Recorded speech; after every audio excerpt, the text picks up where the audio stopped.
Welcome to toy-polloi.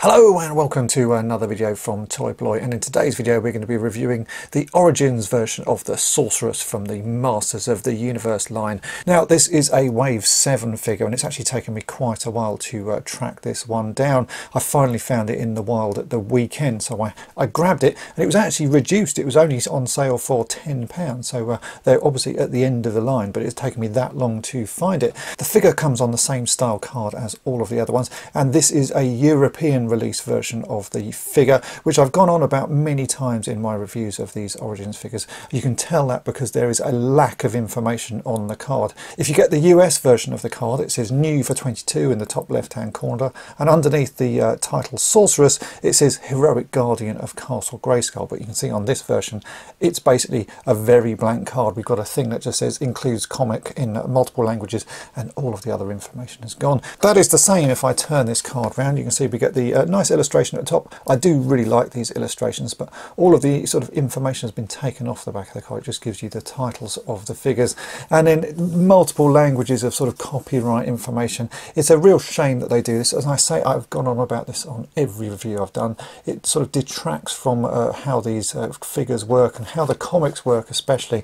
We'll get onto that when I open the figure up, because the comic, as with all of the other European release of these comics, has all of the text removed, so it's just a book of tiny pictures that make absolutely no sense.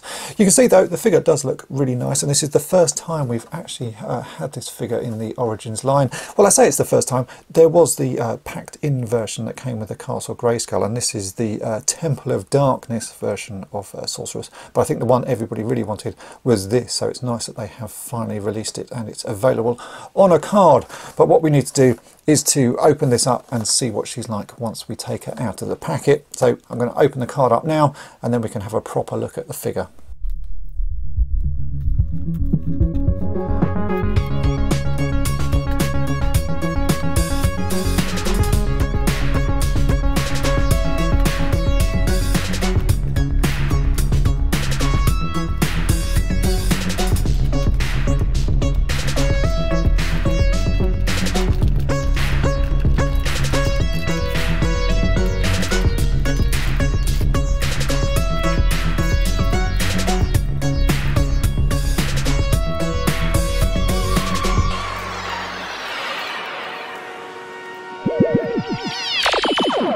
We'll start with the paperwork that comes with this figure. So you have this small little instruction sheet that shows you which parts of the figure can be detached. So we've got the head, the arms, the pelvis, the boots, and then each part of the arm. And this is in multiple languages, as I say, because this is a European issue. Doesn't have any information on the back, but this is sort of a bit of paperwork they're giving out with all of the figures now, so it shows you what you can do. And then we have the comic, and you can see here on the front we've got Jitsu having a bit of a fight, but we don't have the name of the comic. So in Europe, no idea what this comic is called, and if we open it up you can see there is absolutely nothing inside. I've mentioned before I thought it'd be quite a nice idea if they even just put a QR code on the back of this, so you could scan that and it would take you to a website to give you the comic with multiple languages. It would have been a simple thing for Mattel to do, and it would have actually made this quite useful. But all in all, they just could have put the English version in for everybody to look at. I'm sure most sort of people who don't read English would still have appreciated that, and they could have translated it using various apps online. As it stands, this is just a small comic with sort of pictures, and you don't really know what's going on. I think it's a real disappointment that they do this with these. Come on, Mattel, take my idea and actually do something properly with these comics, because they could be so good, but yeah, you've ruined them as they are. Now we come on to the figure, and it is exactly the same as the figure that you get in the Castle Grayskull box. It's just got a different paint application, but it is the paint application that everybody really wants, because it makes her look like she should look in the cartoon. And I have to say, I really like it. I think this is a lovely figure. The work they've done on the sculpt for the face is lovely. It's such a sort of serene looking face, and then you've got the nicely sort of sculpted bird and beak on the top of that.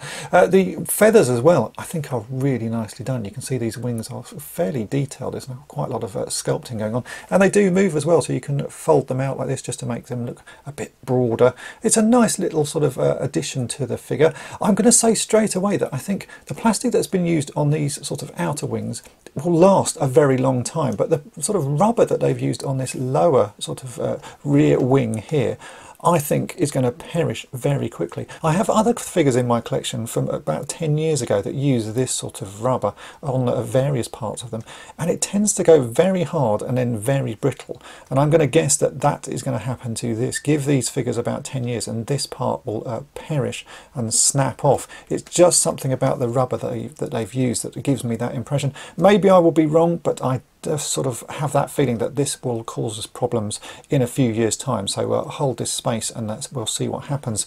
This figure has the same articulation as all of the other Origins figures, so very poseable. You can move all of the arms, the elbows, the wrists, the waist, the head. Possibly a little bit less poseable on this one, just because there's so much sort of going on at the back here. It stops you from moving the head around. Actually, the version that came with Castle Grayskull is worse. It seems a much tighter fit and it doesn't really want to move at all. So this one is a little bit freer than that. Again, we have issues with sort of paint applications and quality. On the one that came with Castle Grayskull, there's actually a sort of black mark on the pelvis which won't come off. It seems to be sort of embedded in the plastic. And on this one we seem to have some sort of glue residue squeezed out where the two parts of the head have been put together, and it's really sort of quite ugly. This was the only version of the Sorceress in the shop, so I just had to buy this one, so that's a bit of a shame. There's also some marks on the front here. You've got a little black mark there. I've had a lot of problems with the sort of paint on these figures. The quality seems to be quite hit and miss, and you really have to be very careful about which ones you pick up. In fact, a friend of mine picked up the Jitsu that's part of this wave, and there were lots of chips on the gold chrome on his fist. So yeah, you do have to be very careful with that. But overall, it's not a bad figure. In fact, I can just see, looking there, there's a hole in the top of her leg as well. So yeah, I've not seen that before on these figures, but there's definitely a hole there. So that's a bit disappointing. It's certainly not the best of figures, but it will do. And as this is a figure I've never managed to get the vintage version of, it's going to be a nice one to display, even with all of these flaws. Maybe one day I'll actually find myself a vintage original one, but for now, this version will do very nicely. I do think it is a really nice looking figure. I just wish Mattel would sort out the comic and sort out some of their quality issues. These sort of small blemishes are a real shame on such a nice looking figure. She also comes with this staff, which I quite like, the sort of sculpting on. You've got a nice little bird there in flight on the top of it. It's exactly the same as the one that comes with the Castle Grayskull version. It's not even in a different colour, so it's all white. But it does work very nicely, and she does hold on to it very nicely. So you're not going to have any problems with that falling out of her when you've got her on display. And unlike some of the other female figures, she does actually stand up quite nicely. I think when I reviewed some of the earlier figures, especially Evelyn, the Evelyn that I got was really hard to stand up. There's something up with the feet on this one that makes it take me sort of quite a while to get her to pose and to stand up. She seems to want to sort of constantly topple forwards, but you can see there, if I try and pose her, for some reason, no matter what you do with the feet, she always wants to lean forwards. I think they've obviously made some changes to this, or maybe it's just luck in the moulding that my Evelyn has got slightly bent, bowed feet. But with the Sorceress, she actually does want to stand up quite nicely. I do think this Sorceress figure is one of the nicer ones to come out of this wave. I think the colouring and the paint application is really quite nice, apart from the odd flaw that we're getting, but that just seems to be something that Mattel do, and I'm sort of learning to accept that the figures should be a lot better condition than they are, but you just have to accept that there are going to be some flaws and scuffs and bits of paint missing on them, and even with that, I think it is a very nice figure, and certainly I'm very happy to have this in my collection. As I say, because I haven't managed to find one of the vintage versions of the Sorceress, this will be the figure that I now have on display with the rest of my He-Man figures. If you've enjoyed this video, then make sure to hit the subscribe button and tap the bell to be notified each time I upload a new video, and thanks for watching. Thanks for watching toy-polloi. Subscribe for more great videos. You can also follow toy-polloi on Twitter, Facebook, and Instagram.